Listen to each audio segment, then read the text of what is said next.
Hey everybody, Omar here, the Knife Shark Guy, and I am back with another fun-filled video for you. And today we're going to talk about what's inside this box, because it is not what you would expect it to be. So let's go ahead and unveil it. Are you guys ready? Okay. Bam! Yes, folks, it's not a custom knife. You guys are saying, well, come on, Omar, what's going on? You're the custom guy. Today I'm not. Today I'm a production reviewer. So let's go ahead and get right into this.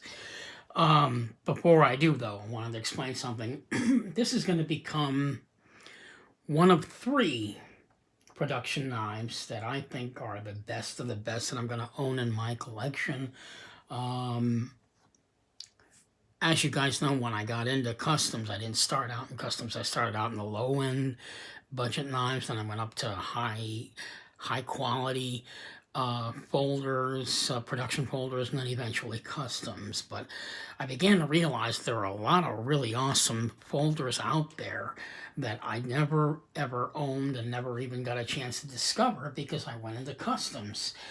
And because at the time, the price was a little bit much for me, so I never wanted to go down that route. But now that I'm into customs, it's a completely different animal now. Obviously, you evolve, you change, you move on. So let's go ahead and get back into the knife here. Like I said, this is going to become one of 3 of what I think are the best folders from my 3 favorite companies, which are Benchmade, Spyderco, and Zero Tolerance. So what are the other 2 knives going to be? It's going to be a surprise. I won't tell you. So let's go ahead and get into this. So this is the Benchmade Anthem 781. Now this knife has been around for about 3 years. It's still in production. You can still get this knife. And a lot of people say it's pretty much become their flagship piece. I always thought maybe it was the 940 carbon fiber, but I guess everybody believes this is actually the knife. And they may be right. I don't know. I think it's a matter of opinion. So anyway, nothing special, right? Here's the box. It also comes with a pouch with the knife, and you get your instructions right in there on how to take care of your knife. So let's get on with the actual piece itself. So here it is. Benchmade Anthem. Now, what makes this knife so unique is the integral construction. It's the only integral construction in the entire Benchmade lineup. And a completely unique knife. So let's go ahead and get right into the specs. And then we're going to do some size comparisons. So the knife has a blade length of 3.50, right? It has a blade thickness of 0.112. It's got a handle thickness of about 0.43, and the blade material is CV20, which is an amazing steel. As you guys know, it is a super steel. There are actually 2 other steels that match up almost exactly with CV20. Those 2 steels are CTS 204P and M390. They're all exactly the same steel with maybe slight differences in silicon, which is the element that differs in the material of this steel. And the overall length of the knife is 8.06, and then the closed length of the knife is 4.56, and this is considered the class blue of their lineup. So let's talk about this knife. So pretty much everybody but their dog has actually done a review on this knife, and it is really spectacular. For quite a few reasons. As I said before, this is an integral knife, which basically means it's one gigantic chunk of titanium. Unlike some knives, you know, where they have this sort of open construction and there's a backspacer and then there's like sandwiching. This is not that knife. This knife is actually just one gigantic chunk of titanium all the way around. There's no sandwiching, there's no nothing. And it's such a solid knife. So let's talk about more on the deployment system of this knife because it is completely unique. So as you guys know, Benchmade pretty much invented a deployment system called the access lock, right? The access lock is the main deployment system for Benchmade. It's on a lot of their knives. It's on the 940 and a bunch of other knives. And basically, the access lock is simply just a spring that sits inside the pivot of the knife. It's called an omega spring, and basically, it allows you to push the knife back and then close it and then open it. But it does it kind of like in that direction. And it, you know, it allows for the opening and the deployment of the knife. Now, this knife also has an access lock, right? But it's done completely different. I like to call it a triple system, simply because what's going on here in this knife is you've got 3 different things working in this knife. Number 1, you've got the access lock, which is right here, okay? And then number 2, you've got the ball bearings that sit inside the knife.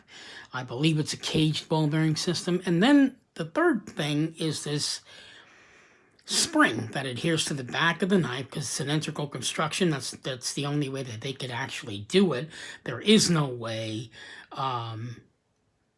to put the spring because it's, you know, it's all one solid piece. So they did it with the coil spring attached to the back of the knife with these 2 screws in there, which makes the knife completely different. So that's what makes this knife completely different than every knife that you ever, maybe even ever experienced. Now,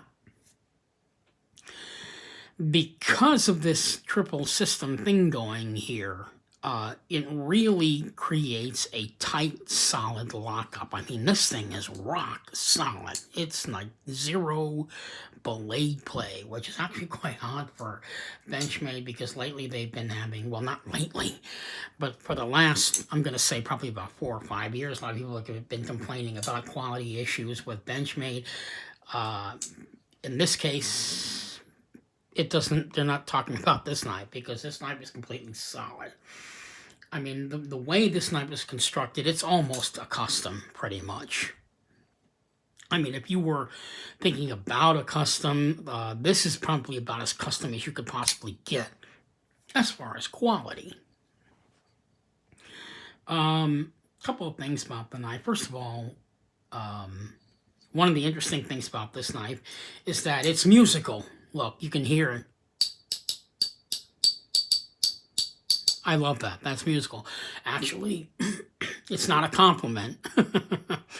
I wouldn't say it's an insult, but basically it's just a way for me to say that the clip is really shitty on this knife. If you take a look at the knife here, I'm going to try and hold it up to the camera. See the space in there? Everybody talks about that. It's true. I don't know what's up with that, but yeah, it's not a very functional, wow, I'm actually bleeding here, guys. It's actually not a very functional knife. Maybe we should put a Band-Aid on that, right?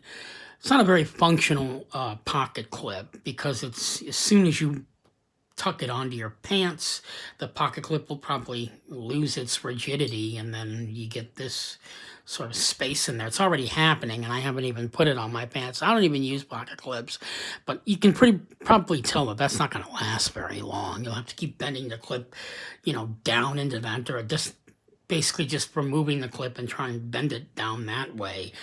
Why they did that, I don't know. The only interesting thing about it is that it's got the same exact pattern running on the knife. So apparently, the pocket clip, it looks good, but it's not very functional. That's probably my only real complaint about it.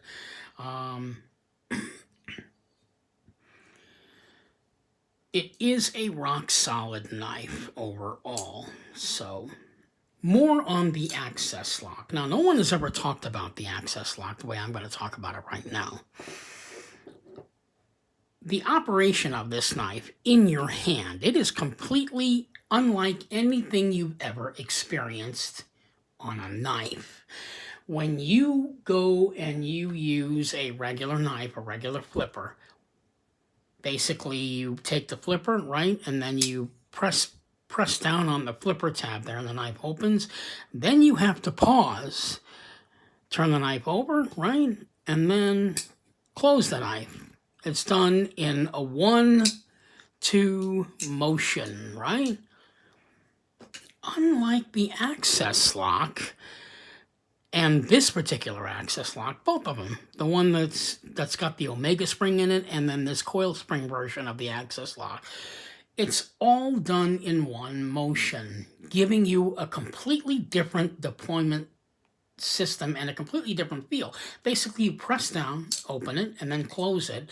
You can do the whole thing all in like one motion. There's no like pausing. Oh, let me disengage the lock.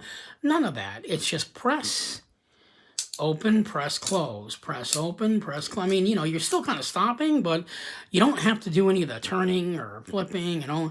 It's just done all in one motion. Now, there are pluses and minuses to this because after a while, your hand is going to get tired of doing that pinching action because the spring on here, you know, that pinching action and the spring, it's going to tire your fingers after a while. I can't imagine anybody wanting to do that, you know, all day long, you know, and be comfortable while you're actually doing that. It's still very genius, and I do like it, but yeah, I mean, after a while, it's sort of addictive, and then eventually, yeah, you're going to have to stop. The second thing is, it actually does take some skill to open and close the access lock, because if you don't time it right, so let me show you, if you don't time it right, and, you know, sort of open and then close, you're going to wind up with this action, where it pauses because you accidentally disengaged the access lock a little too early, and now it's kind of sticking out like that, and then you have to pretty much close it like that. So it does take some practice doing that. Nobody's ever talked about it, and you probably may not even be comfortable. I can't imagine everyone in the entire world would love to do that to a knife, but I just thought it was kind of an interesting thing to discuss since no one's ever really talked about it. And the access lock, for all its great qualities that it has, it doesn't seem to get the credit that it should, because it's an entirely different system, and no one else ever actually really adopted a system like this. I mean, it's just unique. I just thought it needed a little pause and a little thought to it. So overall, the Benchmade Anthem is definitely one of their high-end pieces. This is not, I mean, the knife, let's be honest, the knife is not cheap. You're talking about a solid piece of titanium all the way around. You're getting really great quality materials. You're getting a CB20, a super steel on there. One of the great things about the knife that I like is the fact that the knife is so thin, and yet it has great ergos. It feels really good in my hand. There's no hot spots. This pocket clip does not dig into the part of my palm that would make it hurt. I mean, it's just fantastic. Really great ergos on there overall. So we do like how thin the knife is. So let's go ahead and do some size comparisons here. Let's put it up against, so you guys can see. Let's go ahead and put it up against the Numzon, right? And what else have I got here? Yeah, famous popular, probably sick of it, Spyderco Swish Bowie. Anodized. All right, and then we'll also put it up against, how about the Sebenza 21? So as you can see, it is a medium-sized knife. As far as size, so it's a really great knife for everyday carry. The knife is also pretty, I mean, in its own way, it's pretty elegant. It's got that nice copperish color on it. You probably could see some people carrying this in an office, despite how large it is. It's still a really great looking knife to carry in your pocket. It's almost like pocket jewelry with that chevron pattern on it. So really just fantastic overall. This is probably the first knife that Benchmade has ever released for, I guess the knife enthusiast or the knife fan. Because most of their other knives,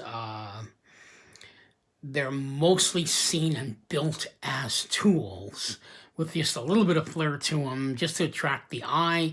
But other than that, they're basically, Benchmade is basically a tool knife company. Their idea is to create a line of knives that are top quality tools. For the most part, their lineup is seen that way. This is probably the first knife that's not seen that way. Like I said, this knife is probably as close to custom as you'll ever get. My thoughts on this knife, to finalize the whole package, it's a great piece. It really is. You're getting good quality material, a really awesome cutting tool. The access lock, the ball bearings, the whole package is fantastic. The centering is maybe a hair off, right? It probably shouldn't be, but, everyone has actually talked about Benchmade's quality issues. I don't know if they're ever going to solve that, but they don't seem to be solving it anytime soon. It's almost as if, people who buy Benchmade products have just given up and decided to, okay, well, if it's off-centered, it's off-centered. If it's got a little bit of blade play, it's got a little bit of blade play. If the Omega spring breaks up, it almost seems like, the buying public has just accepted that that's something that Benchmade is going to have, and we're just going to have to deal with it whenever we buy our knives. I think it's sort of a sad thing. I'm kind of hoping that they're going to change that and get back into good quality knives, because to stay in competition with Spyderco and Zero Tolerance, who for the most part do not have those issues, Benchmade's going to have to really step up in some way.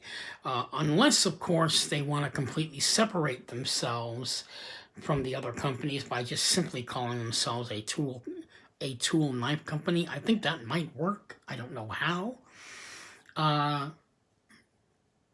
But so far, out of all their entire lineup, this is probably the only knife that really gets any real attention, as its other competitors' knives do up against it. Benchmade's gonna, if they really want to step up, they're gonna have to start considering maybe making more knives like this. Because it may very well be that this is just a one-time fluke thing that they did to see how it's gonna go.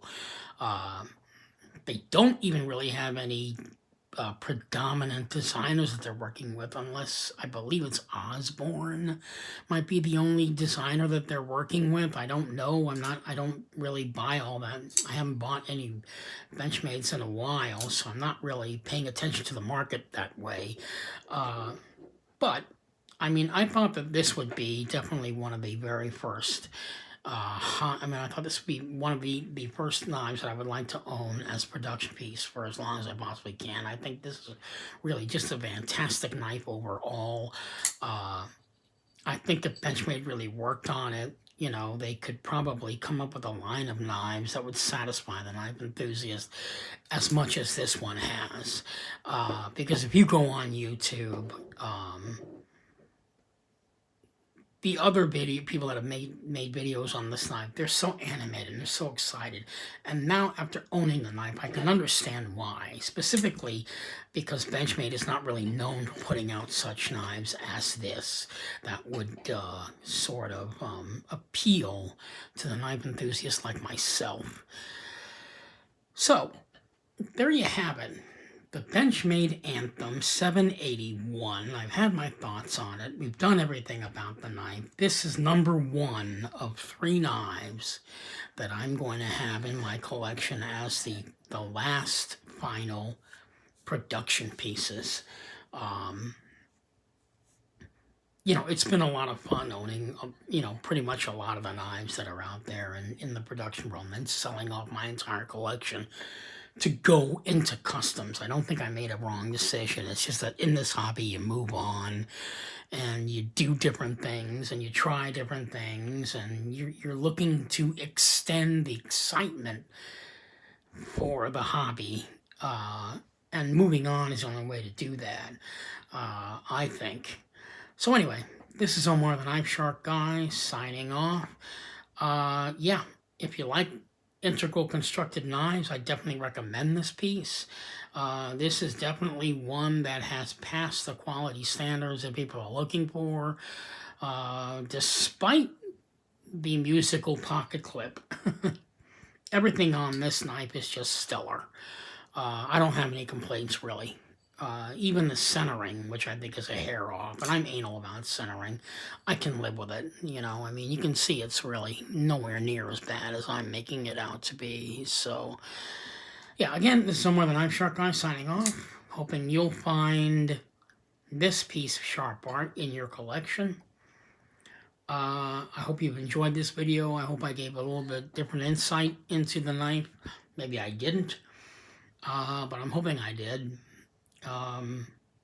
So you guys enjoy your evening, and I'll see you again for the next video. Have a good night.